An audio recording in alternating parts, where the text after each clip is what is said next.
السلام علیکم ورحمۃ اللہ وبرکاتہ۔ جب اللہ تعالیٰ کسی کو پاور عطا فرماتا ہے، کسی کو طاقت عطا فرماتا ہے، تو وہ پہلے سب سے جب پاور میں جب آدمی آتا ہے تو وہ سب سے پہلے بدلہ لینے کی سوچتا ہے کہ میں اس سے بدلہ کیسے لوں۔ اور بھائی اس کے اوپر کوئی ظلم ہوا ہوتا ہے، کوئی طرح طرح سے لوگ پریشان کرتے ہیں، تو سب وہ سہتا رہتا ہے۔ وہ اللہ تعالیٰ اس کے جب دل پلٹتا ہے، جب وہ پاور میں آتا ہے، اللہ تعالیٰ اس کو مال دولت دیتا ہے یا کوئی حکومت دیتا ہے یا کسی بڑے پد پہ پہنچاتا ہے، تو سب سے پہلے وہ اس کا یہی ایم ہوتا ہے، یہی ادیش ہوتا ہے کہ میں اب جس نے میرے اوپر ظلم کرا ہے، جس نے میرے اوپر مجھے ٹارچر کرا ہے، جس نے مجھے تکلیف دی ہے، جس نے مجھے پریشان کرا ہے، جس نے ہر طرح سے میرے گھر والوں کو، مجھے، میرے ماں باپ کو پریشان کرا ہے، تو میں اس سے بدلہ کیسے لوں۔ پاور میں آنے کے بعد سب سے پہلا کام یہی ہوتا ہے، قربان جاؤں میں اپنے آقا پہ، اپنے نبی محمد صلی اللہ علیہ وسلم، دونوں جہان کے بادشاہ پہ قربان جاؤں میں اپنے۔ جب اللہ تعالیٰ نے آپ کو پاور دی، جب آپ نے مکہ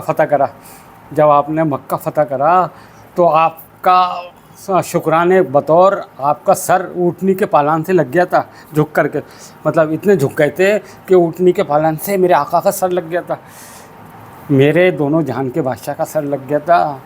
اس دن صرف معافی تھی، معافی، سب کو معاف، جس نے ظلم کرا ہے۔ آپ نے وہاں جا کے یہ نہیں کہا کہ میرا گھر کہاں ہے، مجھے اپنا گھر چاہیے، مجھے اپنا یہ چاہیے واپس، کس نے میرا گھر لیا تھا، کس نے میرا یہ کرا تھا، کس نے میرے چاچا حمزہ رضی اللہ تعالیٰ کو شہید کرا تھا، کس نے میرے پر ظلم کرا تھا، کس نے مجھے 3 سال تک میرا بائیکاٹ کرا تھا۔ لیکن نہیں، اللہ نے آپ کو فتح دلائی، تو آپ نے کسی پہ ظلم نہیں کرا۔ ابو سفیان رضی اللہ تعالیٰ جب آپ ایمان نہیں لائے تھے تو ان کو پتہ چلا تو وہ گھبرا رہے تھے، ڈر رہے تھے۔ آپ کے پاس جب لایا گیا تو آپ تھر تھر کانپ رہے تھے، تو آپ سے لوگوں نے کہا، آپ نے پیارے نبی صلی اللہ علیہ وسلم نے کہا، ابو سفیان گھبراؤ مت، پریشان مت ہو، میرے قریب آؤ، میرے پاس بیٹھو ابو سفیان اپنے۔ تو آپ نے ہاتھ پھیرا ان کے اوپر اور ان سے کہا گھبرانے کی ضرورت نہیں، آج سب کو معافی ہے۔ آپ نے دیکھا میرے آقا کا دونوں جہان کے بادشاہ کی طاقت۔ آپ نے مطلب کچھ نہیں، کسی سے بدلہ نہیں، کسی سے کچھ نہیں، کسی 2 پیسے کی بات نہیں۔ مطلب یہ دیکھیے، آدمی دنیا کے اندر ایک دوسرے سے بدلہ لینے کی سوچتا ہے، ذرا آپ تو اس کے اندر طاقت اور وہ آ جاتی ہے تو بدلہ لینے کی سوچتا ہے، گھمنڈ تکبر آ جاتا ہے۔ اور آپ وہاں جا کر کے مکہ کے اندر جب اللہ نے آپ کو فتح دلائی تو آپ نے ہر چیز سب کو، بھائی ان کو بھی معافی، ان کو بھی معافی۔ یہ دیکھیے آقا کا مقام، دونوں جہان کے بادشاہ کا مقام، آپ نے سب کو معاف کر دیا۔ آج سب کو معافی ہے، آج کوئی آپ کسی سے بدلہ نہیں، کوئی بدلہ نہیں ہوگا۔ اور اللہ تعالیٰ نے پورے عرب جزیرہ کے اندر اسلام کو پھیلا دیا۔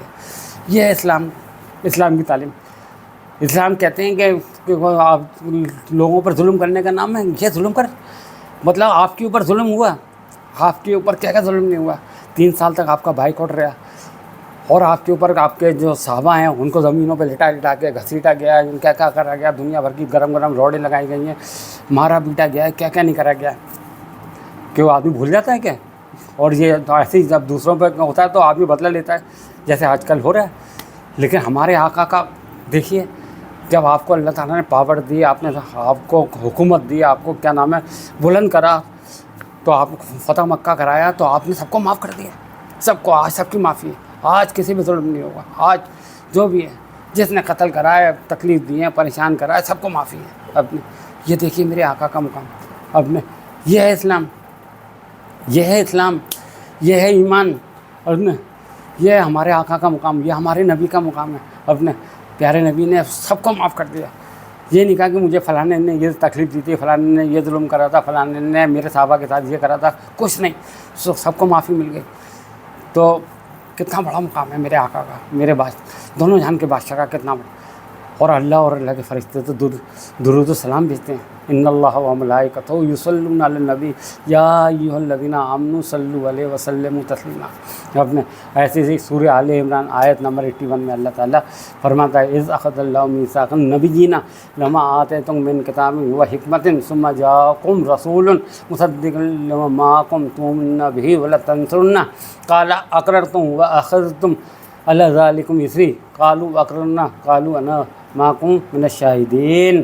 اللہ تعالیٰ پیغمبروں سے عہد لے رہا ہے، سارے پیغمبروں کو جمع کر کے عہد لے رہا ہے کہ جب تمہیں مجھے کتاب دوں اور تمہیں حکمت عطا کروں تو میرے آخری نبی آخری پیغمبر تمہارے سامنے آ جائیں تو تمہیں ان پہ ایمان لانا ہے.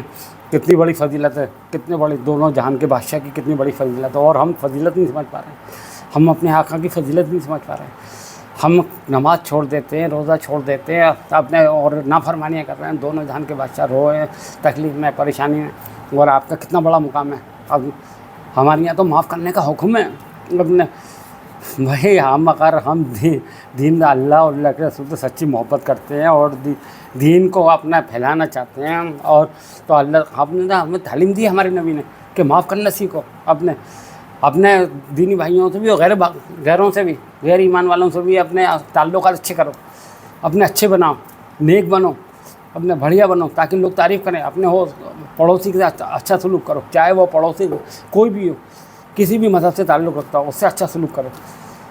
جب ہمارے نبی نے سب کو معاف کر دیا وہاں پر، بھائی بہت سے تو ایمان لا ہی نہیں دینا وہاں پر. اپنے جب مکہ فتح کرا تھا، بھائی ظاہر سی بات مشرک لوگ تھے، تو آپ نبی نے سب کو معاف کر دیا، اپنے سب کے ساتھ حسن و سلوک کرا. تو ایسا پیدا کرو اپنے اندر، ایمان والوں مسلمانوں اپنے اندر ایسی باتیں پیدا کرو جو ہمارے نبی کے اندر تھی. اپنا اخلاق اتنا بہت اچھا تھا، سب سے اچھی طرح سے ملنا، بات کرنا. اپنے اخلاق کی وجہ سے تو لوگ بار آپ کے قریب آتے تھے. اور اللہ نے قرآن میں بھی کہا آپ کے اخلاق کی وجہ سے کہ دین اگر نہیں تو آپ کا اخلاق خراب ہوتا تو کوئی آپ کے پاس ہی نہیں پھٹکتا. اور اللہ تعالیٰ کہتا ہے میں نے آپ کا اخلاق بہت اچھا کر دیا. اور کہاں سے کہاں پہنچ دین. تو میرے بھائیوں نیک بن جاؤ، نیک بن جاؤ، نیک بن جاؤ. اللہ اور رسول کے سچے تابعدار بن جاؤ، سچے تابعدار، سچا حکم ماننے والے بن جاؤ، معاف کرنے والے بن جاؤ، رحم کرنے والے. اللہ تمہارے اوپر رحم کرے. اگر تم دوسروں پہ رحم کرو گے، اللہ تمہارے اوپر کسی زیادتی ہوئی ہے تو زیادتی کو بھول جاؤ، لیکن آپ اپنی طرف سے اچھا معاملہ کرو. آپ اپنی طرف سے جو بہتر کر سکتے ہو وہ کر کے دکھاؤ، اور اپنے مثال بن کے دکھاؤ. ہمارے نبی پوری انسانیت کے لیے مثال تھے، پوری انسانیت کے لیے مثال تھے. آپ نے مثال بن کے دکھایا، اور ہمارے لیے آپ مثال ہیں. تو اس لیے میرے نبی کے اور اللہ اور رسول کی سخت پیروی کرو پوری طرح، تبھی فلاح پاؤ گے. اللہ تعالی ہم سب کو کے گناہ معاف